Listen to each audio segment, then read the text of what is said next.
Շնորհակալություն ազգային ժողովի մեծարգո նախագահ, հարգելի գործընկերներ, սիրելի քաղաքացիներ։ Այսօր ինձ համար մեծ պատիվ է առաջադրվել ազգային ժողովի առողջապահության հարցերի մշտական հանձնաժողովի նախագահի պաշտոնում, ինչի արդիվ թույլ տվեք շնորհակալություն հայտնել քաղաքացիական պայմանագիր խմբակցության իմ գործընկերներին վստահության համար։ Ուզում եմ հատուկ ընդգծել, որ առաջադրումը ես ընկալում եմ որպես մեծ պատասխանատվություն մեր երկրի առողջապահական համակարգի կայուն զարգացման, յուրաքանչյուր քաղաքացու առողջության պաշտպանության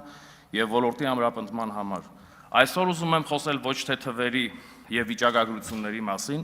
որովհետեւ ընտրվելու դեպքում դրանց անդրադառնալու հնարավորություններ վստահաբար կլինեն։ Այսօր ուզում եմ խոսել առողջապահական համակարգի եւ քաղաքացու մասին։ Չի կարելի խոսել առողջապահության ապագայի մասին չարձանագրելով այսօրվա խնդիրները, իսկ անելիքները պետք է անկեղծ լինենք շատ են, եւ բնականաբար դրանք չեն կուտակվել 1 կամ 2 տարում, անգամ 10 տարում, դրանք կուտակվել են տասնամյակների ընթացքում։ Տարիներ շարունակ մեր առողջապահական համակարգը զարգացել է անհավասար, հաճախ առանց բավարար ներդրումների եւ ռազմավարական հետեւողականության։ Արդյունքում մենք ժառանգել ենք ենթակառուցվածքներ, որոնք շատ դեպքերում չեն համապատասխանել ժամանակակից նորմերի եւ բժշկության չափանիշներին։ Ուշհաստատություններ, որոնք ունեցել են վերազինման լուրջ կարիք եւ կառավարման մոտեցումներ, որոնք միշտ չէ որ եղել են արդյունավետ։ Պետք է նաեւ խոստովանել, որ երկար տարիներ առողջապահության ոլորտը երբեմն դիտարկվել է ոչ այնքան որպես հանրային ծառայության համակարգ, որքան որպես վարչական կառավարման ոլորտ։ Եվ այս մոտեցումը բնականաբար չէր կարող ապահովել այն որակը, որ քաղաքացիներն արդարացիորեն ակնկալում էին։ Եվ սա ես ասում եմ ամենայն հարգանքով այն տարիներին եւ հիմա էլ աշխատող արարող բոլոր բժիշկների ու բուժաշխատողների նկատմամբ։ Խոսքս այդ ժամանակահատվածում առողջապահության համակարգի նկատմամբ պետության հոգացության եւ վարվող քաղաքականության ընդհանուր մոտեցման մասին է։ Եվ որոնք են եղել այդ մոտեցումների հետևանքները առողջապահական համակարգի եւ Հայաստանի Հանրապետության քաղաքացիների համար։ Մարզային հիվանդանոցները կիսաքանդ էին, սարքավորումները հնացած, մարդիկ բուժման ծախսերից առաջացած վարկերի բեռով։ Տասնամյակներ շարունակ այսպիսին է եղել վերաբերմունքը առողջապահական համակարգի նկատմամբ։ Իսկ հիմա հարց է առաջանում. արդյոք քաղաքացու առողջության պահպանությունն ու նրա նկատմամբ հոգատարությունը այդ տարիների ընթացքում եղել է որպես առաջնահերթություն։ Ոչ, չի եղել։ Եվ ավելին, քաղաքացին եղել է միջոց, իսկ համակարգը շահույթի աղբյուր։ Հիմա առաջարկում եմ այդ տարիներից տեղափոխվել դեպի իրական Հայաստան, որտեղ պատկերը ամբողջությամբ այլ է։ Քաղաքացիական պայմանագիր կուսակցությունը եկավ իշխանության նաև այն հստակ ուղերձով, որ պետությունը եւ իշխանությունը պատկանում է ժողովրդին, իսկ ֆիզիկական եւ հոգեկան առողջության իրավունքը սահմանադրական իրավունք է, ոչ թե շքեղություն։ Եվ հենց այս մոտեցման արդյունքում ներդրվեց առողջության համընդհանուր ապահովագրման համակարգը։ Եվ ուզում եմ շեշտել, որ համակարգի ներդրումը հստակ քաղաքական կամքի թելադրանք է, ոչ թե կարգախոս, որը նաև եղել է մեր նախընտրական ծրագրի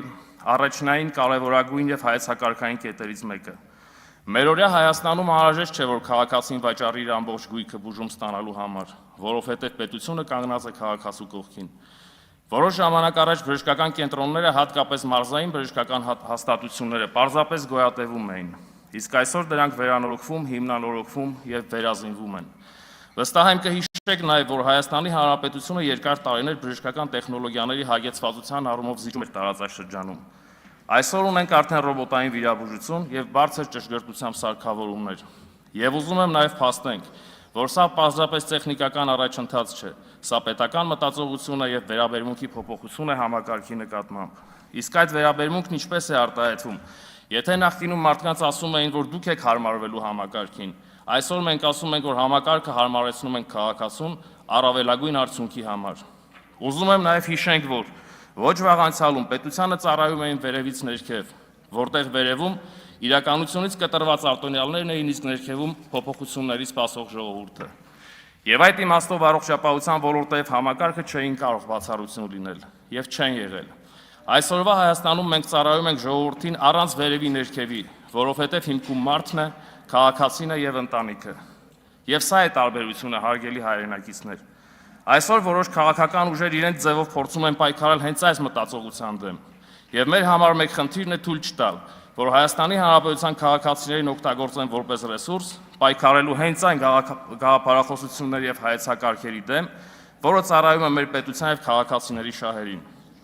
Անդրադառնալով համընդհանուր ապահովագրության ներդրմանը պետք է փաստենք նաեւ, որ օրենքի հիմնական նպատակն է ապահովել մարդու առողջության պահպանման սահմանադրական իրավունքի իրացումը, այսինքն ապահովել Հայաստանի Հանրապետության առողջապահության համակարգի կայունությունը, բարելավել բնակչության առողջության եւ դրա հետ կապված այլ ցուցանիշներ, ինչպես նաեւ նվազեցնել հիվանդացության մահացության ցուցանիշները, աջակցել Հայաստանի Հանրապետությունում սոցիալական համերաշխության միջավայրի ձևավորմանը, նպաստել բնակչության առողջապահական կարիքների բավարարմանը, բարձրացնել բժշկական օգնության եւ ծառայությունների սպասարկման որակը, այդ թվում ֆինանսական հասանելիության աստիճանը։ Ինչպես ցանկացած մեծ փոփոխության դեպքում, այս դեպքում եւս չենք կարող խուսափել օրենքի ընդունման արդյունքում առաջացած խնդիրներից, եւ կարծում եմ, որ սա շատ բնական երևույթ է, որ ցանկացած փոփոխությանը հետևում են նաեւ գործարկման արդյունքում առաջացած խնդիրները։ Եվ մեր մանդատը որպես հանձնաժողով այս հարցում պետք է լինի սերտ եւ ամենօրյա համագործակցությունը գործադիր իշխանության մեր գործընկերների հետ, առարկայական եւ հետեւողականորեն արձագանքելով առաջացած խնդիրներին, բացահայտելու եւ հասցեագրելու դրանք եւ փորձել գտնել լուծման հնարավոր տարբերակներ, իհարկե չմոռանալով մեր առաջնային մանդատի խորհրդարանական վերահսկողության մասին։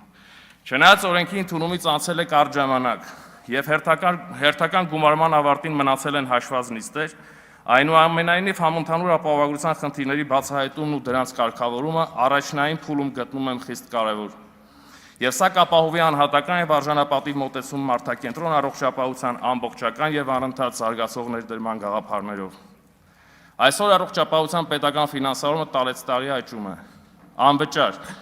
եւ որոշ դեպքերում համավճարով բուժօգնություն ստացող քաղաքացիների շրջանակը էականորեն ընդլայնվել է։ Եվ ընդլայնվել են նաեւ առաջարկվող ծառայությունների տեսակներն ու ծավալները։